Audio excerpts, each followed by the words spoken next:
Salam sehat selalu Parewa. Semoga Parewa semua sedang tidak fakir kuota untuk menikmati audiobook dari kami. Sebelum kita lanjut, silakan subscribe channel ini dan nyalakan loncengnya untuk mendapatkan notifikasi ketika video terbaru telah diupload. Tidak menunggu berlama-lama lagi, langsung saja kita simak audiobook ini.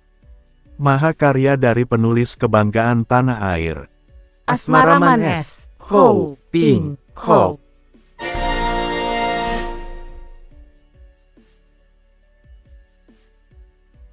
Suling Emas, bagian 9. Oleh karena ini, begitu mendengar seruan ayahnya, ia segera mengerahkan tenaga dan berlaku hati-hati. Cepat ia mainkan ilmu pedang ajaran ayahnya, yaitu Toa Hong Kiam Hoat. Gadis ini mengerti bahwa kali ini ia tidak saja harus menjaga harga dirinya, melainkan juga menjaga muka ayahnya. Melihat perubahan ilmu pedang gadis itu yang kini menderu-deru seperti angin badai mengamuk, diam-diam Kui Seng kaget dan kagum. Tak percuma ketua Bengkau mendapat julukan Pat Jiu Sin Ong dan tidak percuma pula gadis itu menjadi puteri tunggalnya karena ilmu pedang ini amat cepat dan hebat berbahaya sehingga tak mungkin dihadapi mengandalkan kecepatan belaka. Pemuda sakti ini maklum pula bahwa Pat Jiu Sin Ong seorang yang amat licik dan aneh. Tentu sekarang ketua Bengkau itu menyuruh anaknya mengeluarkan ilmu pedang simpanan agar terpaksa ia mengeluarkan ilmunya yang sejati pula untuk mengalahkan Lucian.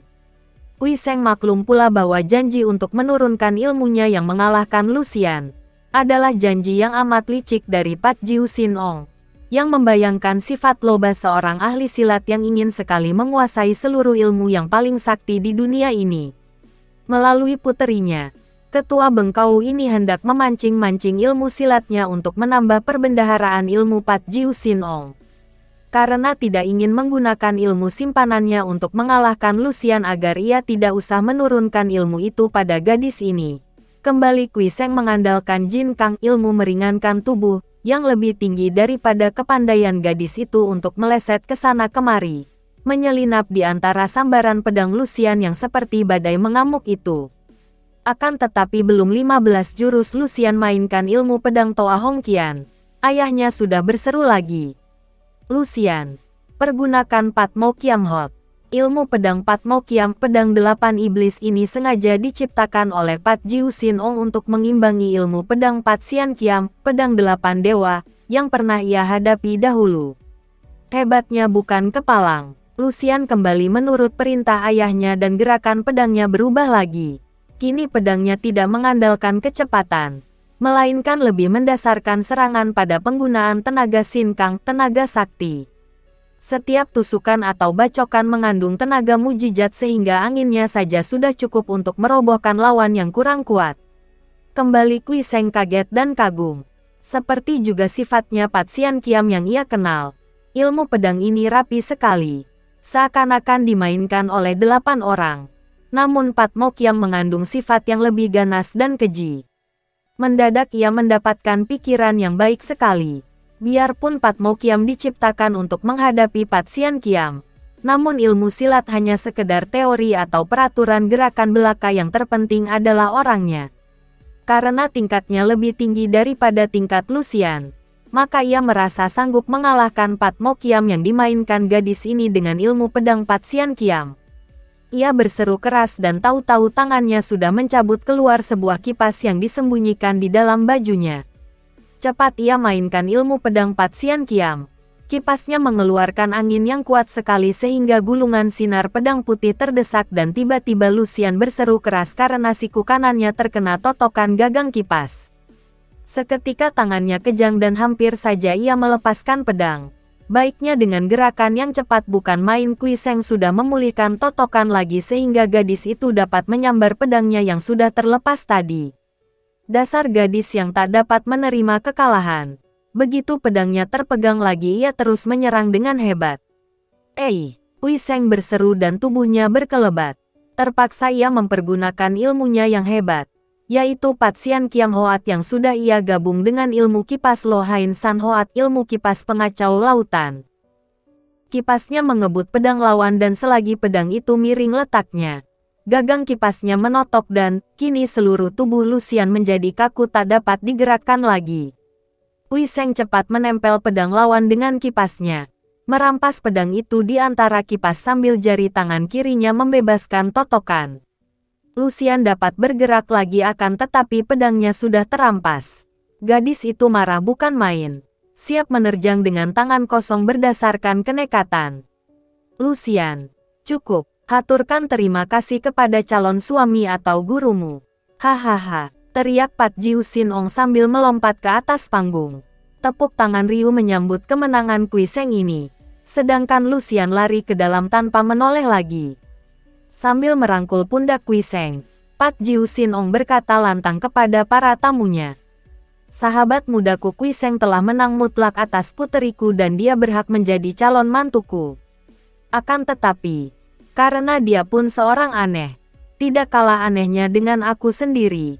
Hanya dia yang dapat menentukan apakah perjodohan ini diteruskan atau tidak. Betapapun juga, ia sudah berjanji akan menurunkan ilmunya yang tadi mengalahkan puteriku kepada Liu Lucian. Suami atau guru, apa bedanya? Hahaha, orang tua itu menggandeng tangan Kui Seng untuk diajak minum sepuasnya. Sedangkan para tamu mulai menaruh perhatian dan mempercakapkan pemuda pelajar yang tampaknya lemah lembut itu. Beberapa orang tokoh tua segera mengenal Kui Seng sebagai Kim Mo Eng dan mulai saat itu, terkenallah nama Kim Mo Eng Kui Seng. 3 hari kemudian, Kui Seng dan Lucian kelihatan menunggang 2 ekor kuda keluar dari kota raja kerajaan Nanchao. Seperti telah ia janjikan, setelah menangkan pertandingan, ia akan mengajarkan ilmu kepada Lucian dan gadis itu harus menyertai peraturannya sampai menerima pelajaran itu. Pat Jiu Sin Ong memberi 2 ekor kuda yang baik, berikut seguci arak kepada Kui Seng karena selama 3 hari di tempat itu, pemuda ini siang malam hanya makan minum dan mabuk-mabukan saja, menjadi seorang peminum yang luar biasa. Betapapun juga, melihat mereka naik kuda berendeng, memang keduanya merupakan pasangan yang amat setimpal. Wajah Lucian nampak berseri, karena betapapun juga, menyaksikan sikap Kui Seng, gadis ini dapat menduga bahwa sebetulnya pemuda yang tampan dan sakti ini jatuh hati kepadanya. Pandang mata pemuda itu dapat ia rasakan dan diam-diam merasa girang sekali. Memang sudah menjadi watak Lucian. Makin banyak pria jatuh hati kepadanya makin giranglah hatinya. Apalagi kalau kemudian ia dapat mematahkan hati orang-orang yang mencintainya itu. Kui Koko Kakanda Kui, kemanakah kita menuju? Tanya Lucian dengan suara halus dan manis, bahkan mesra. Kui Seng memeluk guci araknya dan menoleh ke kiri. Melihat wajah ayu itu menengadah. Mata bintang itu menatapnya dan mulut manis itu setengah terbuka. Hatinya tertusuk dan cepat-cepat ia membuang muka sambil memejamkan matanya. Kemanapun boleh. Jawabnya tak acuh. Lalu menenggak araknya sambil duduk di punggung kuda tanpa memegangi kendalinya. Bagaimana ini? Kau yang mengajak aku. Biarlah kita ke timur. Sampai di tepi sungai Wuqiang yang indah. Bagaimana Koko? Baik, ke lembah Wuqiang. Jawab Kui Seng. Lucian membedal kudanya dan Kui Seng masih tetap duduk sambil minum arak. Akan tetapi kudanya dengan sendirinya mencongklang mengikuti kuda yang dibalapkan Lucian. Tak lama kemudian mereka sudah keluar dari daerah kota raja, memasuki hutan.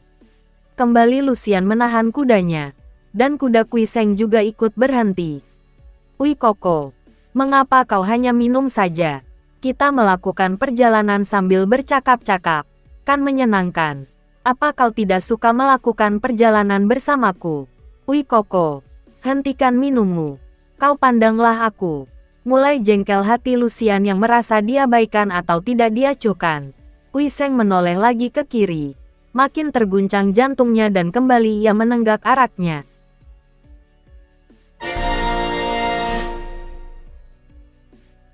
Bersambung ke bagian 10. Terima kasih buat parewa semua yang telah menyisakan waktunya untuk menyimak audiobook ini. Jangan lupa di subscribe ya. karena subscribe itu gratis. Wassalam. Dari aku, yang selalu setia, menunggumu datang kembali.